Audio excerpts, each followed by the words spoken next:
Hello student, welcome back to all of you. काफ़ी समय के बाद मैं ये वीडियो बना रही हूँ। बेसिकली ये वीडियो बनाने के पीछे रीज़न ये है कि अब स्कूल तो ओपन हो चुके हैं, बट बच्चे इंटरेस्टेड नहीं हो रहे हैं स्कूल्स आने में, या किसी रीज़न से अब शायद उनका मन भर गया है, जैसा भी है। सो अब कोर्स तो कंप्लीट कराना है, तो कुछ पेंडिंग रह गया। तो चलिए आज हम स्टार्ट करते हैं यहाँ पर काइनेटिक्स थ्योरी। काइनेटिक थ्योरी जो है, basically kinetic theory of gases आप पढ़ेंगे यहाँ पर और इसमें बहुत सारी चीज़ें हैं, लेकिन आपको अपना पार्ट ऑफ सिलेबस बस देखना है यहाँ पर okay. Let's start with the behaviour of gases. क्या होता है बिहेवियर ऑफ गैसेस, ज़रा इस पर एक बार डिस्कशन करेंगे हम। बिहेवियर ऑफ गैसेस बेसिकली क्या है, तो आप इस चीज़ को ऐसे समझ सकते हैं, to understand this first take any sample of gas of pressure P, volume V and the super temperature T। आ रही बात समझ? आप सबसे पहले बिहेवियर ऑफ गैसेस को समझने के लिए गैस का कोई एक सैंपल ले लीजिए। कोई गैस का sample, basically as you know the state equations of gases क्या होता है, PV is equals to KT। आप ये बात जानते हैं यहाँ पर PV is equals to KT होता है। ओके, तो K is what, any constant as you know. T को शिफ्ट कर दिया तो K जो मिल रहा है यहाँ पर PV by T is equals to KK, जो कि बेसिकली कॉन्स्टेंट यहाँ पर डिपेंड्स ऑन द वॉल्यूम। आ रही बात? on the volume of gases, and this constant K is directly proportional to what, the presence number of molecules, which will be denoted by N. So here we have a relation between to K and N, so you get this one. आ रही बात यहाँ पर समझ? अब ये relation जब equations के term में एम्प्लाइज कराया जाएगा तो इज इक्वल्स टू एक कांस्टेंट इंट्रोड्यूस्ड होगा, और वो रहेगा यहाँ पर आपका KB। आ रही बात यहाँ पर समझ? KB is basically what, this is known as the Boltzmann's constant. Basically किस नाम से जाना जाता है? बोल्ट्जमैन्स कांस्टेंट के तौर पे जाना जाता है। ये चीज़ आपको पता होनी चाहिए। एज यू नो, आपने पहले भी देखा या सुना रहा होगा कहीं पर कि बोल्ट्जमैन्स कांस्टेंट बेसिकली KB होता है, और इसकी एक फिक्स्ड वैल्यू होती है क्योंकि ये कांस्टेंट है। तो इसकी न्यूमेरिक वैल्यू जो होती है, फिक्स्ड न्यूमेरिक वैल्यू, वो कितनी होती है बेटा? 1.38 इंटू 10⁻⁻23, और इसकी यूनिट क्या होती है? जूल पर केल्विन होती है। क्या होती है? जूल पर केल्विन होती है। ओके, इस पर हम हो सकेगा तो और भी डिस्कशन करेंगे यहाँ पर और ये कांस्टेंट होता है, इट मीन्स व्हाट, यदि मैं किसी भी पर्टिकुलर गैस के लिए बात करूँ, किसी भी गैस के लिए बात करूँ, not even a particular gas, मैं यदि सभी गैसेस की बात करूँ, कोई भी गैस सैंपल लिया जाए यहाँ पर कोई भी टाइप ऑफ गैस ली जाए, सभी के लिए जो हमारा बोल्ट्जमैन कांस्टेंट है बेसिकली वो सेम रहेगा, वो नहीं बदलेगा। उसकी जो न्यूमेरिक वैल्यू वो 1.38 into 10⁻⁻23 joule per kelvin as usual बनी रहेगी। सो होप ये आप लोगों को समझ में आया होगा। चलिए आगे बढ़ते हैं। अब हम यहाँ पर अब हम क्या कर रहे हैं, बेसिकली ये जो हाँ that means K is equals to, हमको क्या मिला देखिए, आप प्रीवियस में देखिए, सॉरी बेस, ये प्रीवियस में देखिए यहाँ पर आपको basically K is equals to क्या मिल रहा है यहाँ पर यदि हम दैट मीन्स ये जो कांस्टेंट K था और ये जो आपको क्या था यहाँ पर the presence number of molecules, इनको आपस में रिलेट करते हैं, और रिलेशन जब इक्वेशंस के टर्म में चेंज होता है तो K is equals to basically आपको NK भी मिलता है, और यही आपको सब्सटीट्यूट करना है way of in this equation number 1। आधी बात आपको समझ? तो नेक्स्ट पेज में मैंने वही किया, आप देख सकते हैं यहाँ पर okay fine. PV by T is equals to what, NKB। तो KB is equals to what, KB is equals to what, N को शिफ्ट कर दीजिए तो आपको बेसिकली क्या मिल जाता है यहाँ पर PV बाय NT मिल जाता है यहाँ पर। इसका मतलब क्या है? KB तो बोल्ट्जमैन कांस्टेंट है, बोल्ट्जमैन कांस्टेंट है ना भाई। तो आपको समझ में क्या आ रहा है यहाँ पर ये जो रेशियो है PV बाई NT का जो रेशियो है बेसिकली वो क्या है? कांस्टेंट है। कांस्टेंट का मतलब यहाँ पर आप किसी एक पहले गैस सैंपल के लिए लेना चाहें ये रेशियो तो कुछ इस तरीके से रिस्पेक्ट में 1 लेकर के कर सकते हैं। यदि आपके पास दूसरा कोई गैस सैंपल है तो उसके लिए आप रिस्पेक्ट में 2 ले सकते हैं। आ रही बात यहाँ पर आपको समझ? और आप क्या करते जा रहे हैं यहाँ पर लगातार, चूंकि वो एक समान बना हुआ है, ये रेशियो क्या है यहाँ पर बेटा? कांस्टेंट है। इट मीन्स हर एक गैसेस के लिए एक सा बना हुआ है, ठीक है। पहले गैस सैंपल के लिए मैंने रिस्पेक्ट में 1 लिया, दूसरे गैस सैंपल के लिए मैंने रिस्पेक्ट में 2 लिया। यदि मेरे पास कोई और भी गैस सैंपल है तो उसके रिस्पेक्ट में मैं 3 या 4 लेकर के आगे बैलेंस कर सकती हूँ यहाँ पर। इसे कंक्लूजन क्या निकलता है? यदि हम कंक्लूजन की बात करें तो कंक्लूजन बेसिकली निकलता क्या है? तो this is the hypothesis of Avogadro. It means what, यही क्या है यहाँ पर कहने का मतलब यहाँ पर निकल रहा है कि इसे कंक्लूजन ये निकलता है, इस इक्वेशन से बहुत ही क्लियर हो जाता है, बहुत ही क्लियर हो जाता है यहाँ पर कि यदि क्या हो, प्रेशर, वॉल्यूम और टेम्परेचर एक सा हो, है ना। क्या क्या चीज़ें एक सी हो बेटा? बेसिकली प्रेशर, वॉल्यूम और टेम्परेचर, जो कि 3 थर्मोडायनामिक्स वेरिएबल होते हैं किसी भी थर्मोडायनामिक्स में, है ना। यदि ये समान होते हैं तो सभी गैसेस के लिए जो एन है, कैपिटल एन है, वो क्या होगा यहाँ पर पे आपका, वो भी एक सा होगा, वो भी समान होगा यहाँ पर पे, और यही एवोगैड्रो हाइपोथेसिस है यहाँ पर पे। ठीक है, देखिए इस चीज़ को मैंने यहाँ पर पे लिख रखा है, आप एक बार इसको पढ़िए क्या मतलब निकलता है, यानी फाइनली जो कंक्लूजन निकलता है वो क्या निकलता है, या मैं बोलूँ आपसे कि एवोगैड्रो हाइपोथेसिस क्या है, तो क्या निकलता है यहाँ पर पे, the same number of moles per unit volume of all gases at the same temperature and pressure is the same। आ रही बात यहाँ पर पे आपको समझ, क्या कहा मैंने यहाँ पर पे, किसी गैस के पर यूनिट वॉल्यूम में प्रेजेंस नंबर ऑफ मोल्स एक से होंगे। आ रही बात समझ, जबकि हम किस पर बात कर रहे हैं, सेम टेम्परेचर और सेम प्रेशर पर बात कर रहे हैं। ठीक है, यदि मेरे पास 3 डिफरेंट सैंपल्स हैं, 3 डिफरेंट सैंपल्स ऑफ गैसेस हैं, और तीनों में क्या यहाँ पर पे सेम टेम्परेचर सेम प्रेशर है, तो ऐसे सिचुएशंस में तीनों में क्या सेम होगा यहाँ पर पे, number of presence number of molecules भी सेम होंगे। Hope you understand what I mean to say. चलिए अब बात आती है यहाँ पर पे एवोगैड्रो नंबर को डिफाइन करने की। एवोगैड्रो नंबर एक्चुअली क्या है यहाँ पर पे, तो पहले एवोगैड्रो नंबर को समझ लेते हैं क्या है। बेसिकली जो इसकी डेफिनेशन है वो क्या है यहाँ पर पे, इसी हाइपोथेसिस से चाहिए definition. The number of molecules presents in a mole of a substance it's called Avogadro number. क्या लिखा है बेटा यहाँ पर पे, the number of molecules presents in a mole of a substance it's called Avogadro number. कहने का मतलब ये नंबर ऑफ मॉलिक्यूल्स ही हैं, ये प्रेजेंट्स नंबर ऑफ मॉलिक्यूल्स ही हैं, लेकिन किस में प्रेजेंट्स, सब्सटेंस की कितनी क्वांटिटी लेनी, सिर्फ और सिर्फ 1 मोल लेना है। यहाँ पर पे ध्यान दीजिए, मैंने यहाँ पर पे 1 मोल वर्ड इस्तेमाल किया। यहाँ पर पे कोई भी सब्सटेंस में भी गैस हो सकता है, सब्सटेंस में भी लिक्विड हो सकता है। अभी हम basically kinetics theory of gases पढ़ रहे हैं, तो हमारा जो मेन सब्सटेंस रहेगा वो बेसिकली गैस रहेगा।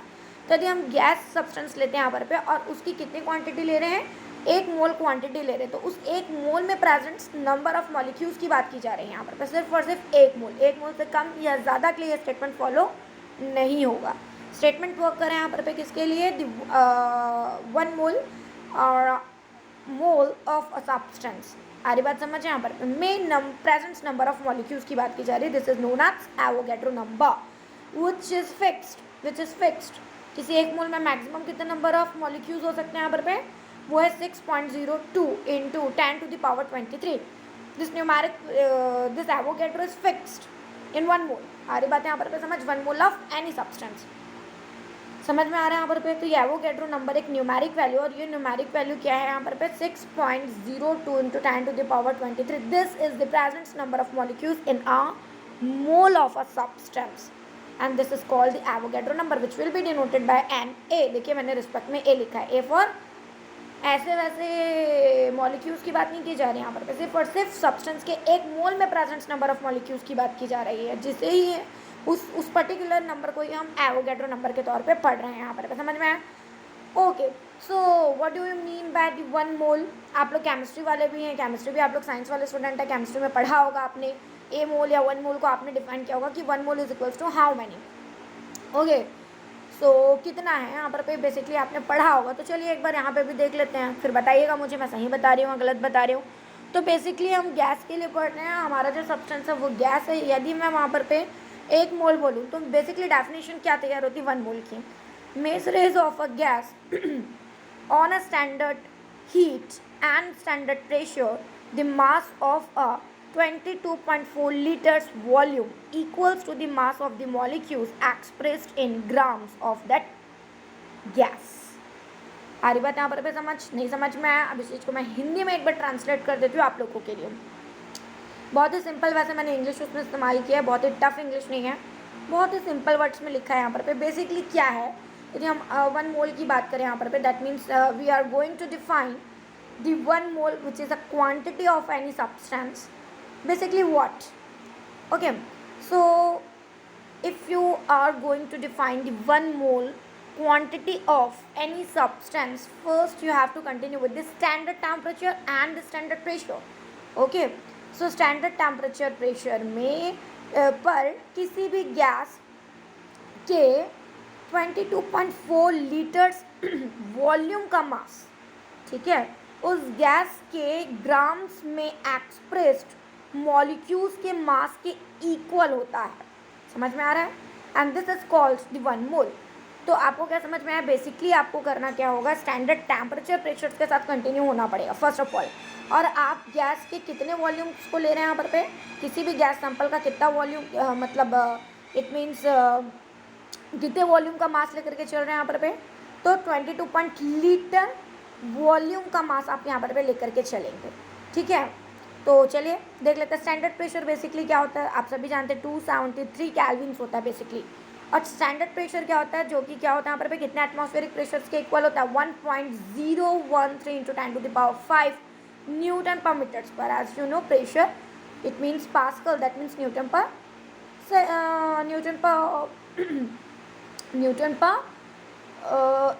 मीटर स्क्वायर बेसिकली यूनिट होती है यहाँ पर। ऐसा यूनिट सभी को पता है यहाँ पर तो ऐसा यूनिट के साथ ही हम कंटिन्यू होंगे। ठीक है, तो टेम्परेचर के लिए ऐसा ही हो गई कैल्विन और प्रेशर्स के लिए हो गई न्यूटन पर मीटर स्क्वायर। तो स्टैंडर्ड टेम्परेचर भी मैंने यहाँ लिख दिया है 273 कैल्विन्स, और स्टैंडर्ड प्रेशर जो कि 1.013 इंटू 10⁵ newton per metre square atmospheric pressures के इक्वल होता है। वॉल्यूम देखिए यहाँ पर लीटर्स में दिया, यहाँ पर 22.4 litre. So first of all आपको पता होना चाहिए कि जो वॉल्यूम है यहाँ पर उसकी ऐसा यूनिट जो है वो मीटर क्यूब होती है, ना कि लीटर। तो first of all you have to change this unit in the term of metre cube. So what are the basic relation between two them, 1 liter is equals to how many meters cube, 10⁻³ meter cube. So and that's why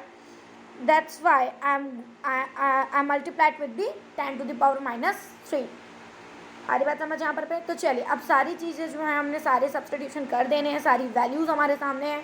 evaluate करने का time आपके सामने आएगा, आप इन्हीं values को evaluate करेंगे आगे। आ रही बात समझ? तो 1 मोल्स इट मीन्स बेसिकली क्या है यहाँ पर तो स्टैंडर्ड टेम्परेचर प्रेशर पर किसी भी गैस या किसी गैस के 22.4 लीटर्स वॉल्यूम का मास उस गैस के ग्राम्स में एक्सप्रेस्ड मॉलिक्यूल्स के मास के इक्वल होता है। The measures of gases on a standard heat and standard pressure, the mass of 22.4 liters volume equals to the mass of the molecules expressed in grams of that gas. ठीक है यहाँ पर समझ में यहाँ पर ठीक है। चलिए तो इसे हम 1 mole of quantity of a substance पढ़ते हैं यहाँ पर ठीक है। हम 1 मोल क्वांटिटी और सब्सटेंस ऑफ सब्सटेंस पढ़ते हैं। चलिए let's come on the behaviour of perfect और आइडियल गैसेस। अभी आपने रियल गैसेस का थोड़ा बिहेवियर डिस्कस किया बेसिकली कि उसके लिए आपने बोल्ट्जमैन कांस्टेंट वगैरह देखा, आपने एवोगैड्रो हाइपोथेसिस को समझा, आपने एवोगैड्रो नंबर्स को डिफाइन किया। अब थोड़ा सा बिहेवियर ऑफ परफेक्ट और आइडियल गैसेस को देख लेते हैं यहाँ पर क्या मतलब निकलता है। ठीक है, क्या है यहाँ पर इसके इस चीज़ को समझने के लिए मैंने कुछ कंसिडर किया। Let's consider the state equations of ideal gases. Ideal gases के लिए जो स्टेट इक्वेशंस होगा वो क्या होगा यहाँ पर PV is equals to mu RT। क्या होगा यहाँ पर PV is equals to mu RT, जैसे कि मैंने इसे इक्वेशन नंबर 1 बोल के डिक्लेयर कर दिया यहाँ पर तो P क्या है, V क्या है और T क्या है, ये तो 3 थर्मोडायनामिक्स वेरिएबल है जैसे कि आप जानते हैं। बट म्यू क्या है, बेसिकली म्यू क्या है यहाँ पर नंबर ऑफ मोल्स है। क्या है, नंबर ऑफ मोल्स। अभी जो आर है यहाँ पर ये आर क्या है यहाँ पर कैपिटल आर है। आप देखेंगे ध्यान से, ये जो कैपिटल आर है, चूंकि आप क्या पढ़ रहे हैं यहाँ पर क्या पढ़ रहे हैं, थर्मोडायनामिक्स या काइनेटिक्स थ्योरी ऑफ गैसेस पढ़ रहे हैं यहाँ पर तो उसका मतलब क्या निकलता है यहाँ पे कैपिटल आर का मतलब यूनिवर्सल गैस कांस्टेंट से निकलता है। ठीक है, और ये किसके इक्वल्स होता है यहाँ पर NaKB के इक्वल्स होगा। ये वही कांस्टेंट है बेटा, ये वही कांस्टेंट है यहाँ पर जो मैंने पहले इंट्रोड्यूस किया था K से। आ रही बात यहाँ पर आपको समझ, उस वक्त मैंने कांस्टेंट K ले लिया था लेकिन असल में वो यूनिवर्सल गैस कांस्टेंट होगा। तो K के लिए जो सब्स्टिट्यूशन मैंने किया था NaKB का, वही सब्स्टिट्यूशन मैं अभी फिर करूँगी यहाँ पर R के तौर पर। ठीक है, तो जो कांस्टेंट है वो बेसिकली यूनिवर्सल गैस कांस्टेंट होता है। ठीक है, तो K का जो सब्स्टिट्यूशन मैंने किया था वही सब्स्टिट्यूशन R लेकर के करूँगी, दैट मीन्स NaKB। समझ में आ रहा है यहाँ पर which is known as universal gas constant. Tension मत लीजिए, हम आगे जो है यहाँ पर वो यूनिवर्सल गैस कांस्टेंट को अच्छी तरह से पढ़ेंगे, उसके लिए यूनिट डायमेंशंस वगैरह पर भी डिस्कशंस करेंगे यहाँ पर। ठीक है, चलिए नेक्स्ट वर्ड है यहाँ पर और क्या है। अब आपको करना क्या है यहाँ पर PV इज इक्वल्स टू, आपने बेसिकली जैसे कि मैंने बताया आर का वो सब्स्टिट्यूशन कर दिया यहाँ पर NaKB के इक्वल्स आपने यहाँ पर उसको सब्स्टिट्यूट कर दिया जैसे कि आप देख सकते हैं। अब करना क्या है बेसिकली, अब करना क्या है यहाँ पर suppose N it's what, capital N is what, the number of molecules. Okay, and Na is what, the number of molecules in what. देखिए मैंने यहाँ पर 2 चीज़ें कंसिडर की है। जो N है यहाँ पर ये जो N दिख रहा है यहाँ पर आपको, ये जो है वो किस में यहाँ पर बेटा capital M mass of gases में नंबर ऑफ मॉलिक्यूल्स है। और ये जो Na आपको दिख रहा है यहाँ पर पे, ये Na जो है वो क्या है, Na तो सभी को पता है एवोगैड्रो नंबर है। दैट मीन्स गैसेस के एक मोल में प्रेजेंट नंबर ऑफ मॉलिक्यूल्स है। समझ में आ रहा है? दो अलग चीज़ें यहाँ पर मैंने दो अलग चीज़ें कंसिडर की है। Na को एक्सप्लेन किया है ना, और N को कंसिडर किया है यहाँ पर। एक मास में प्रेजेंट नंबर ऑफ मॉलिक्यूल्स है और एक जो है वो मोल्स में प्रेजेंट नंबर ऑफ मॉलिक्यूल्स है यहाँ पर। ठीक है, तो इस तरीके से mu is equals to, mu जो कि नंबर ऑफ मोल्स है किसके इक्वल होगा, m/m0 के। ठीक है यहाँ पर पे, और जो कि इक्वल्स हो जाएगा यहाँ पर पे किसके, n/n(a) के इक्वल्स हो जाएगा यहाँ पर पे। ठीक है, ठीक है, पहले आपको कंसिडर करना होगा ना इसके लिए। देन इस यहाँ से आप जब n की वैल्यू निकालते हैं, n जो कि क्या यहाँ पर पे, n बेसिकली क्या यहाँ पर पे capital M number of molecules in capital M mass of gases, gas के मास m में प्रेजेंट नंबर ऑफ मॉलिक्यूल्स है यहाँ पर पे कैपिटल N, और जिसको मैं कैलकुलेट कर देती हूँ इन the term of Avogadro number. तो मैं कैपिटल N का सब्स्टिट्यूशन क्या कर सकती हूँ, म्यू Na के इक्वल्स रखूँगी, और ये काम मैं आगे भी करूँगी, अभी तो कर ही रही हूँ, आगे भी ये काम करूँगी यहाँ पर पे। तो ध्यान रखिएगा यहाँ पर पे ये सब्स्टिट्यूशन बेसिकली हम करते हैं। चलिए तो देखेंगे आप, पुट दिस सब्स्टिट्यूशन, इसको आप इक्वेशन नंबर 3 डिक्लेयर करके रखें, क्योंकि आगे ये फिर इस्तेमाल होगा बीच में कहीं। तो आप क्या कर देते हैं, n इज इक्वल्स टू जो है वो इधर पर इस इक्वेशन में पुट कर देते हैं। आ रही बात समझ? तो चलिए पुट कर देते हैं यहाँ पर पे। कहाँ करेंगे यहाँ पर पे, इस इक्वेशन में पुट कैसे कीजिएगा, मतलब कहने का मतलब म्यू Na को रिप्लेस कर दीजिए यहाँ पर पे किससे, कैपिटल N से, जैसे कि मैंने यहाँ पर पे किया है as you can see here. और इसे एक नया इक्वेशन, इक्वेशन नंबर 4 बोलकर डिक्लेयर कर दीजिए, स्टॉप कर दीजिए, रेस्ट पोजीशन में डाल दीजिए। ठीक है, आगे हम इस मैथ्स को और भी सॉल्व कर सकते हैं, जैसे कि v को शिफ्ट किया आपने तो आपको मिल गया यहाँ पर p is equals to n/v। अब इसका क्या मतलब निकलता है, n जो है वो बेसिकली क्या यहाँ पर पे m मास में, गैस के m मास गैस में प्रेजेंट नंबर ऑफ मॉलिक्यूल्स हैं यहाँ पर पे, बट पर यूनिट वॉल्यूम हो गया। देखिए नीचे क्या चला गया, वॉल्यूम चला गया। आ रही बात समझ? तो n/v का जो रेशियो है वो क्या पड़ा जाएगा यहाँ पर पे, the number of molecules in per unit volume और the number density of molecules. आ रही बात समझ? इसको दो तरीके से पढ़ा जा सकता है। n/v जो है वो बेसिकली क्या पढ़ा जाएगा, the number of molecules in per unit volume. ये पर यूनिट वॉल्यूम है तो सभी को दिख रहा है यहाँ पर पे, या फिर आप इसको नंबर डेंसिटी भी पढ़ सकते हैं। इससे नंबर की डेंसिटीज़ का पता चलता है यहाँ पर पे, नंबर डेंसिटीज ऑफ मॉलिक्यूल्स का पता चलता है। तो दो तरीके से इसे पढ़ा जा सकता है यहाँ पर पे। तो यदि मैं n/v इस रेशियो को क्या कर दूँ, n स्मॉल n सपोज कर लूँ, तो मेरा इक्वेशन कुछ कंप्रेस होकर के इस फॉर्मेट में आ जाएगा। आ रही बात समझ यहाँ पर पे, वेयर n इज व्हाट, तो एक न्यू सपोजिंग है चीज़ वही यहाँ पर पे, मैंने n/v को सपोज कर लिया स्मॉल n, और कुछ नहीं यहाँ पर पे नया। समझ में आ रहा है? तो मेरा जो इक्वेशन है p is equals to n/kBt, इसको मैंने एक नया इक्वेशन डिक्लेयर कर दिया, इक्वेशन नंबर 5। एक्चुअली ये जो इक्वेशन है, ये जो एक्चुअली इक्वेशन है यहाँ पर पे, ये क्या कहलाएगा यहाँ पर पे, this is the expression of p, this is the expression of p in the term of what, in the term of number density. यदि मैं आपसे सपोज पूछूँ what is the expression of pressure, exerted pressure और pressure in the term of number density, तो you can say this one. ये जो equation number 5 है यहाँ पर पे, ये क्या है, प्रेशर है यहाँ पर पे। ठीक है, the pressure of gases in the term of number density. तो आपको इस एक्सप्रेशन के साथ उस वक्त कंटिन्यू होना पड़ेगा। ठीक है, समझ में आ रहा है आपको कि कुछ नहीं समझ में आ रहा है? चलिए नेक्स्ट में आते हैं। यहाँ पर पे आगे और भी चीज़ की जा सकती है। देखिए वहाँ पर पे हमने 3-4 इक्वेशंस डिक्लेयर किए हैं, पाँचवें को हमने फाइनली क्या बताया यहाँ पर पे, the expressions of pressure in the term of number density. अब आप आते हैं यहाँ पर पे, फिर प्रेशर को डिफाइन करते हैं but in the term of some other, है ना, है ना। तो अब देखो क्या है, कैसे किया गया शुरुआत यहाँ पर पे। तो देखिए if rho is what, rho किसको कंसिडर किया जा रहा है, rho is the density of gas, then as you know the formula of density, density is what, basically the mass by volume. तो मास बाय वॉल्यूम तैयार हो गया। यहाँ से जब मैं वॉल्यूम निकालती हूँ तो क्या मिलता है, मास बाय डेंसिटी मिलता है। तो अब वॉल्यूम v का सब्स्टिट्यूशन क्या कर दीजिए, वो जो state equations of ideal gases है यहाँ पर, that means your equations number 1 in previous page, आप क्या कर दीजिएगा यहाँ पर पे, उसमें वॉल्यूम v को रिप्लेस कर दीजिए किससे, mass by density, that means m/रो से। तो ऐसा करने पर पे क्या होता है, कुछ ऐसा यहाँ पर पे आपको दिखेगा, इफ एम आर राइट, कुछ ऐसा दिखेगा। सब्स्टिट्यूशन मैंने इक्वेशन नंबर 1 पे किया है तो कुछ ऐसा दिखेगा। तो यहाँ से प्रेशर निकालिए तो प्रेशर कुछ ऐसा निकलेगा, दैट मीन्स m/रो को आपने शिफ्ट कर दिया राइट पर। आ रही बात समझ यहाँ पर पे। और जबकि इक्वेशन नंबर 3 से आपके पास ऑलरेडी क्या है यहाँ पर पे, म्यू क्या होता है, m/m 0 के इक्वल्स टू यहाँ पर यहाँ से यदि आप 1/m0 निकालें which is equals to what μ/m निकलेगा यहाँ पर m0 is what this is the mole m0 is what this is the mole m is basically what mass.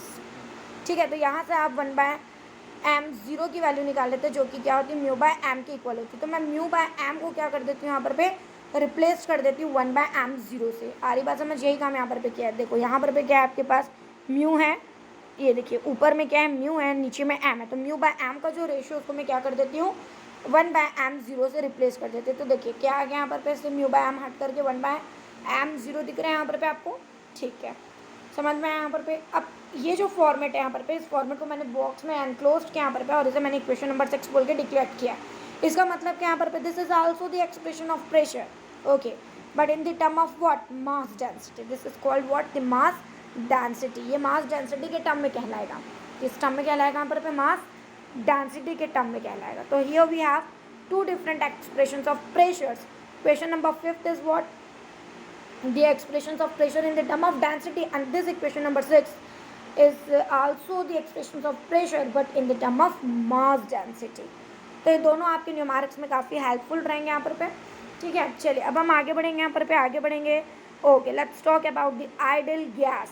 Idol gas, अभी तक भी हम आइडल गैसेस के ही बारे में बात करते हैं। अब आइडल गैसेस के लिए प्रेशर तो हमने बेसिकली समझ लिया है।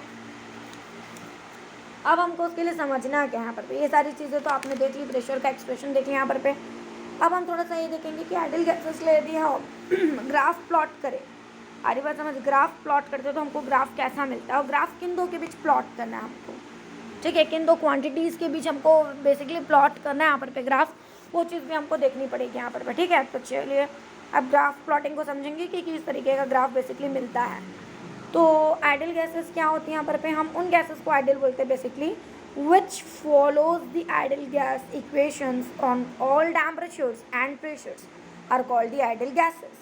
Consider some ideal gases like the nitrogen, oxygens, hydrogens। अब आप बोलेंगे मैडम ये कब हुआ, तो ध्यान से देखिए। सबसे पहली चीज़ तो हम उन गैसेस को आइडल डिक्लेयर कर सकते हैं या परफेक्ट डिक्लेयर कर सकते हैं जो सभी तरीके के टेम्परेचर और प्रेशर्स पर आइडल गैस इक्वेशंस को सेटिस्फाइड करती हूँ, कम्प्लीटली सेटिस्फाइड करती हूँ। उसे हम क्या बोलेंगे यहाँ पर आइडल गैसेस या परफेक्ट गैसेस के तौर पे पढ़ेंगे।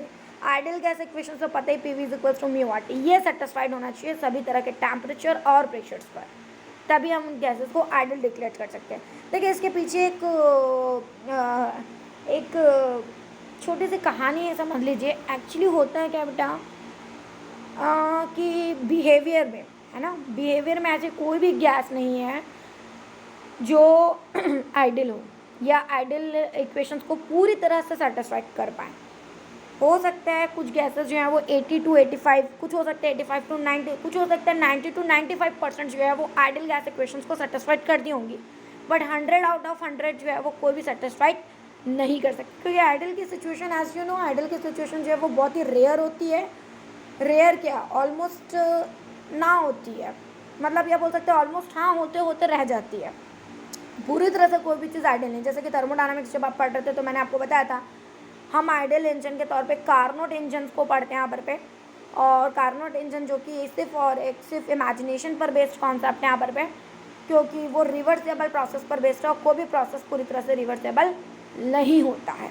ऐसा कोई इंजन नहीं जो 100% एफिशिएंसी का दावा करें यहाँ पर कोई भी मशीन्स पॉसिबल नहीं होती। याद होगा मैंने आपको उस वक्त भी बताया था कि आइडल की सिचुएशन सिर्फ रियल में, सिर्फ इमेजिनेशन में होती है, रियल में पॉसिबल नहीं होती है।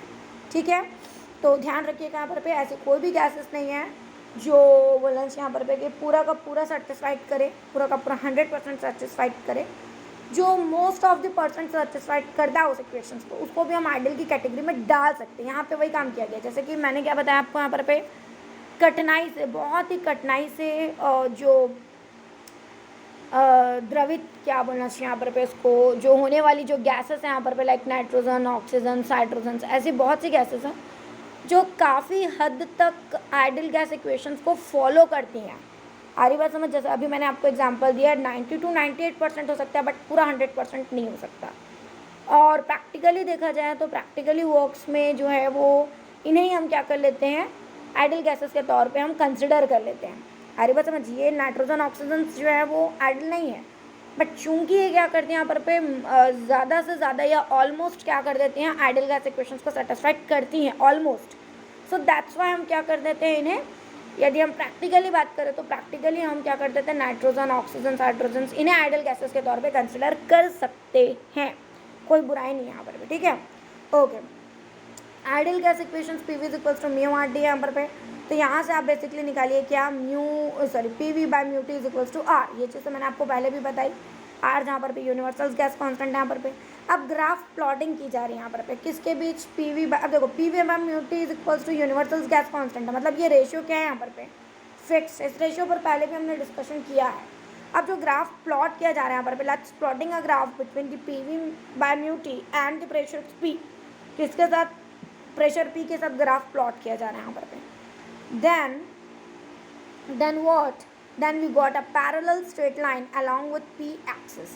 देखिए मैंने यहाँ पर पे ग्राफ प्लॉटिंग की है, यहाँ पर पे मैंने क्या कर दिया है, प्रेशर p को, प्रेशर जो बेसिकली p है हमारा, उसको मैंने क्या कर लिया है, x एक्सिस के करस्पॉन्डिंग ले लिया है, और जो रेशियो है pv बाय म्यू टी, इसको मैंने y एक्सिस के पैरेलल ले लिया यहाँ पर पे, ठीक है। तो जब आप प्रेशर के करस्पॉन्डिंग चेंज देखते हैं, किस पर चेंज देखते हैं, किस पर देखते हैं बेटा, पीवी बाय म्यू टी पर चेंज देखते हैं, है ना। या इन दोनों के बीच जब आप ग्राफ प्लॉट करते हैं तो आपको बेसिकली इस तरीके का कुछ ग्राफ देखने मिलता है, ठीक है। ये जो आपको एक स्ट्रेट लाइन मिल रही है यहाँ पर पे, इस तरीके से जो स्ट्रेट लाइन मिल रही है आइडल गैसेस के लिए देखने मिलेगी यहाँ पर पे। और आइडल गैसेस हमने प्रैक्टिकली यदि हम बात करें तो हमने किसे कंसिडर किया, आइडल गैसेस के तौर पर नाइट्रोजन ऑक्सीजन, इन्हें कंसिडर किया है। तो इनको लेकर के जब हम ग्राफ प्लॉट्स करते हैं तो बेसिकली हमको एक स्ट्रेट लाइन देखने के लिए मिलती है। अब वो स्ट्रेट लाइन जो कि एक्चुअली में किसके पैरेलल है यहाँ पर पे, देखिए पी एक्सिस के पैरेलल है। पी एक्सिस से मेरा मतलब उस एक्स एक्सिस पर जिस पर प्रेशर पी कंसिडर किया गया है ना। आधी बात समझ यहाँ पर पे। तो इसके पैरेलल आपको एक स्ट्रेट लाइन देखने के लिए मिलती है ग्राफ में। लेकिन ये तो बात हो गई आइडल गैसेस के लिए। यदि हम रियल गैसेस की बात करें, आधी बात समझ, यदि हम रियल गैसेस की बात करें तो हमको कुछ इस तरीके का ग्राफ मिलता है। ये रियल गैसेस के लिए जो टेम्परेचर T1 T2 T3 पर मैंने लिया है, ये क्या है यहाँ पर पे, रियल गैसेस के लिए, दोनों गैसेस के लिए इसमें परफॉर्म किया गया है। इसमें एक ग्राफ के थ्रू दोनों का एक्सप्लेन किया जा रहा है यहाँ पर पे। तो आप क्या देख रहे हैं, जब आप रियल गैसेस के लिए बात करते हैं तो रियल गैसेस क्या होती है, टेम्परेचर T1 पर देखिए, टेम्परेचर T2 पर देखिए, टेम्परेचर T3 पर देखिए, T3 पर, तीनों में क्या हो रहा है, एक वक्त के बाद वो इस लाइन को टच करें, वो लाइन जहाँ पर पे क्या है, रियल है। जहाँ पर पे क्या है बेटा, बेसिकली रियल लाइन है, सॉरी आइडल गैसेस है। जहाँ पर पे क्या है, आइडल गैसेस है। ये देखो ना भाई, ये तीनों इस पॉइंट पर टच हो रही है कि नहीं। ये पॉइंट मतलब आप किस लाइन पर खड़े होकर बात कर रहे हैं, यहाँ पर पे आप उस स्ट्रेट लाइन पर खड़े होकर बात कर रहे हैं जिस पर आइडल गैस इक्वेशंस को शो किया जा रहा है। दैट मीन्स कहीं ना कहीं वो रियल गैसेस जो हैं वो आइडल गैस की तरह बिहेव करने लगती हैं एक वक्त के बाद। लेकिन शर्तें क्या, आप इस चीज़ को थोड़ा सा एक्सप्लेन कर लेते हैं यहाँ पर पे, ठीक है। तो इस चीज़ को समझेंगे अब हम यहाँ पर पे। तो इस ग्राफ प्लॉटिंग के वक्त आप थोड़ा सा कंसिडर कीजिएगा क्या हो जाता है यदि आपके पास, तो देखेंगे आप यहाँ पे हम क्या कंक्लूज़न यहाँ पर पे निकलता है। हो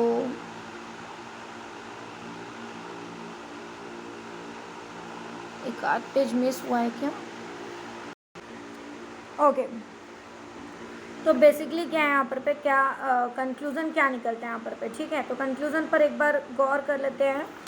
this graph between the PV by T and the pressure for ideal gas and for the real gases, जैसे कि मैंने अभी आपको बताया कि ये जो ग्राफ है, एक ही ग्राफ में हमने क्या कर दिया है, आइडल गैसेस और रियल गैसेस दोनों के लिए हमने क्या कर दिया, ग्राफ प्लॉट किया एट द सेम टाइम, ठीक है। लेकिन आइडल गैसेस के लिए आपको एक स्ट्रेट लाइन मिल रही है बेसिकली, है ना, अलॉन्ग विद द पी या parallel to the P axis. But real gases के लिए ऐसा नहीं हो रहा है। रियल एक्सिस के लिए आपको क्या मिल रहा है, गिरता हुआ स्लोप मिल रहा है यहाँ पर पे, या कर्व मिल रहा है, ठीक है। मैंने डिफरेंट टेम्परेचर्स पर उसको प्लॉट किया यहाँ पर। टेम्परेचर T1 पहले ज़्यादा टेम्परेचर पर उससे लो टेम्परेचर T2 पर, फिर उससे भी ज़्यादा लो टेम्परेचर T3 पर।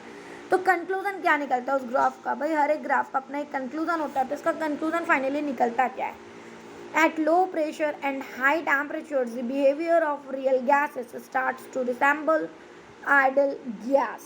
जैसे कि मैंने अभी आपको बताया कि शर्त क्या बनती है यहाँ पर पे कि भाई लो प्रेशर और हाई टेम्परेचर्स पर, लो प्रेशर और हाई टेम्परेचर्स पर, ग्राफ में आप देख सकते हैं यहाँ पर पे लो प्रेशर, दैट मीन्स आप क्या हो जाइए यहाँ पर पे, ज़ीरो की ओर मूव कीजिए। नहीं समझ में यहाँ पर लो प्रेशर और हाई टेम्परेचर देखिए, यहाँ पर देखिए एक सेकेंड, ये प्रीवियस पेज में, ये प्रीवियस पेज कहाँ गया आपका, ये वाला है प्रीवियस पेज, ये वाला। तो इसमें देखिए यहाँ पर ये आप जा रहे हैं यहाँ पर लो प्रेशर, मतलब आप इधर जा रहे हैं ना, टूवर्ड्स क्या हो रहे हैं यहाँ पर लेफ्ट हो रहे हैं, इधर कहीं पर जा रहे हैं, ठीक है। और मैं क्या बोल रही हूँ यहाँ पर हाई टेम्परेचर, हाई टेम्परेचर मतलब मैं इधर पर बात करूँगी, पहले वाले ग्राफ की बात करूँगी, यहाँ पर पहले वाले की बात करूँगी।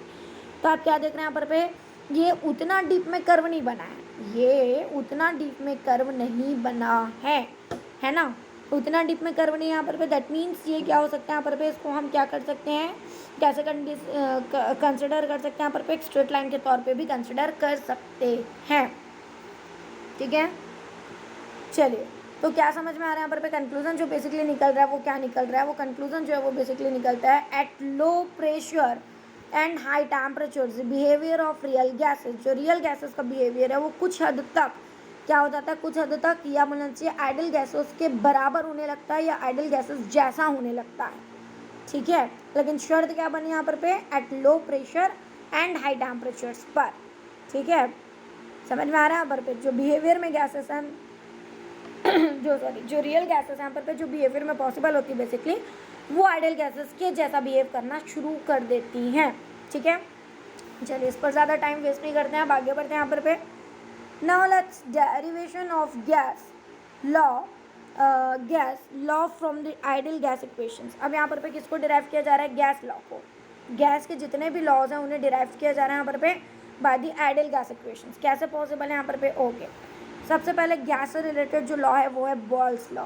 क्या बोलते हैं यहाँ पर बॉयल्स लॉ, एग्जैक्टली क्या बोलते हैं यहाँ पर इसको हम डिराइव करेंगे by using the ideal gas equations. तो ideal gas equations PV is equals to basically क्या होता है यहाँ पर म्यू आर टी होता है, ये बात आप जानते हैं। आप सोच रहे होंगे मैंने म्यू टी को साइड में क्यों रखा है, उसके पीछे रीजन क्या है यहाँ पर। यदि आपको इस लॉ को डिराइव करना तो आपको पहले सपोज क्या करना होगा, let's suppose mu and T R constant in ideal gases, ठीक है। देखो सीधी सी बात है यहाँ पर बॉयल्स लॉ जो होता है बेसिकली, बॉयल्स लॉ जो है वो प्रेशर और वॉल्यूम के बीच रिलेशन, बेसिकली यदि मैं बोलूँ एकदम शॉर्ट में बोलूँ तो बॉयल्स लॉ जो है वो यहाँ पर exactly one of the law of gases है, बट एक्चुअली किन दो थर्मोडायनामिक्स वेरिएबल्स के बीच रिलेशन है, प्रेशर और वॉल्यूम के बीच। और जो किस तरीके का रिलेशन है उस पर डिस्कशन बाद में किया जाएगा, लेकिन प्रेशर और वॉल्यूम के बीच इतना कन्फर्म है। तो भाई हमारे पास बेसिकली 3 थर्मोडायनामिक्स वेरिएबल हैं। अब किन्हीं 2 के बीच यदि आपको रिलेशन स्टैब्लिश करना तो जाहिर सी बात है तीसरे को एट अ टाइम आपको कांस्टेंट कंसिडर करना पड़ेगा या कांस्टेंट लेते हुए चलना ही पड़ेगा। तो for derive this law first you have to suppose temperature remains constant. पूरी प्रोसेसर के दौरान टेम्परेचर कांस्टेंट बना रहेगा। So that's why I start with the supposing.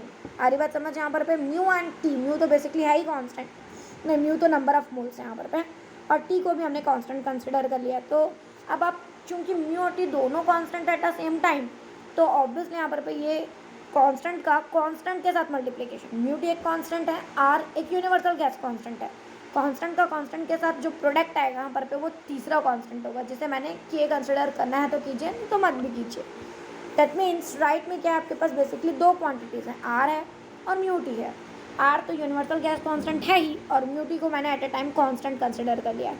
तो कांस्टेंट का कांस्टेंट के साथ प्रोडक्ट क्या आएगा, एक तीसरा कांस्टेंट आएगा। क्या आएगा, एक तीसरा कांस्टेंट आएगा। तो P V is equals to क्या मिल गया, कांस्टेंट मिल गया। यदि मैं वहाँ से वॉल्यूम को शिफ्ट करूँ क्योंकि भाई मुझे रिलेशन स्टैब्लिश करना है प्रेशर और वॉल्यूम के बीच, तो एक तरफ प्रेशर रखेंगे और दूसरी तरफ वॉल्यूम। तो मैंने क्या कर दिया, वॉल्यूम को उठा के सीधा राइट में शिफ्ट कर दिया, तो राइट में जाके वो अपॉन में चला गया। आधी बात समझ। और जैसे कि इक्वेशन, जैसे कि रिलेशन से आप इक्वेशन एम्प्लाइज कराते थे, अब आप रिवर्स करेंगे इस इक्वेशन से। यदि मैं रिलेशन एम्प्लाइज कराऊँ तो कुछ ऐसा मिलेगा कि नहीं मिलेगा, ऑब्वियसली मिलेगा यहाँ पर भाई जब रिलेशन हटता है तो इज इक्वल्स टू कांस्टेंट आता है, तो जब इज इक्वल्स टू कांस्टेंट, ये जो इज इक्वल्स टू कांस्टेंट हटेगा तो क्या आएगा, रिलेशन आएगा, जो कि क्या है, डायरेक्टली प्रोपोर्शनल है ना, रिलेशन आया यहाँ पर और कुछ नहीं है। तो क्या समझ में आया यहाँ पर आपको, P is inverse or indirectly proportional to the what, volume at what, at constant temperature। किस पर बोल रही हूँ मैं, constant temperatures पर बात कर रही हूँ, ठीक है। ये जो रिलेशन है ये तभी वर्क करेगा प्रेशर और वॉल्यूम के बीच, ये रिलेशन हम तभी स्टैब्लिश कर पाएंगे, तभी डिराइव कर पाएंगे जबकि हम आज आइडियल गैस इक्वेशंस के साथ कंटिन्यू तो हो रहे हैं बट एट कांस्टेंट टेम्परेचर्स भी साथ लेकर के चल रहे हैं, ठीक है। समझ में आ रहा है यहाँ पर, this is called Boyle's law, okay. Next word यहाँ पर बर्ड्स के बाद भी एक और आता है आपका यहाँ पर Charles law. Charles law basically क्या यहाँ पर चार्ल्स लॉ जो है वो बेसिकली जो है वो वॉल्यूम और टेम्परेचर्स के बीच रिलेशंस को स्टैब्लिश करता है। तो सीधी सी बात है, वॉल्यूम और टेम्परेचर के बीच रिलेशन को स्टैब्लिश करना है यहाँ पर तो आपको क्या करना पड़ेगा, तीसरे थर्मोडायनामिक्स वेरिएबल प्रेशर को आपको एट अ टाइम कांस्टेंट लेकर के चलना होगा। And that's why I supposed mu, ठीक है, यहाँ पर not only mu, even the pressure is also constant in ideal gas equation. So क्या हो जाएगा यहाँ पर अब आपके पास लेफ्ट से प्रेशर और राइट से आपका म्यू। समझ में आ रहा है यहाँ पर तो कॉन्स्टेंट्स को एक तरफ पहले तो आप अरेंज कर दीजिए। It means how what I mean to say, left से आप क्या कीजिए, प्रेशर को, लेफ्ट में है प्रेशर, उसको क्या कर दीजिए, राइट शिफ्ट कर दीजिए, तो चला गया अपॉन में, जैसे कि आप देख सकते हैं यहाँ पर और कॉन्स्टेंट्स को मैंने जमा दिया दैट मीन्स म्यू और P at the same time constant consider किए जा रहे हैं। तो ऑब्वियसली म्यू और पी का जो रेशियो वो एक कांस्टेंट होगा और कांस्टेंट का कांस्टेंट के साथ प्रोडक्ट, ये जो म्यू बाय पी है ये एक कांस्टेंट कंसिडर किया गया और आर तो ऑलरेडी यूनिवर्सल गैस कांस्टेंट है, तो फिर कांस्टेंट का कांस्टेंट के साथ प्रोडक्ट एक तीसरा कांस्टेंट हो जाएगा यहाँ पर सारी बात समझते हैं, ये कंप्लीट कांस्टेंट हो गया। आपके पास जो वेरिएबल के तौर पे बच रहा है राइट में वो सिर्फ और सिर्फ टेम्परेचर है। अब फिर वही है, जैसे कि रिलेशन हटता है तो इज इक्वल्स टू कांस्टेंट आता है, तो इज इक्वल्स टू कांस्टेंट होने पे मैं रिलेशन एम्प्लाइज करा सकती हूँ कि नहीं, वही काम यहाँ पर आपको करना है। तो इस तरीके से वॉल्यूम लास्ट में बचता है, वॉल्यूम और राइट में बचता है टेम्परेचर, और दोनों के बीच रिलेशन स्टैब्लिश हो जाता है, V is directly proportional to T. आ रही बात यहाँ पर समझ, या आप इस चीज़ को ऐसे भी पढ़ सकते हैं, ये इस चीज़ को आप ऐसे भी पढ़ सकते हैं, इस इक्वेशन को मैं लिखना चाहूँ तो मैं ऐसे भी लिख सकती हूँ, V by T is equals to constant, ऐसे भी पढ़ सकती हूँ, ठीक है। इस रेशियो को पढ़ना चाहूँ, ठीक है, तो क्या पढ़ सकते हो कि वी बाय टी का जो रेशियो है वो क्या होगा यहाँ पर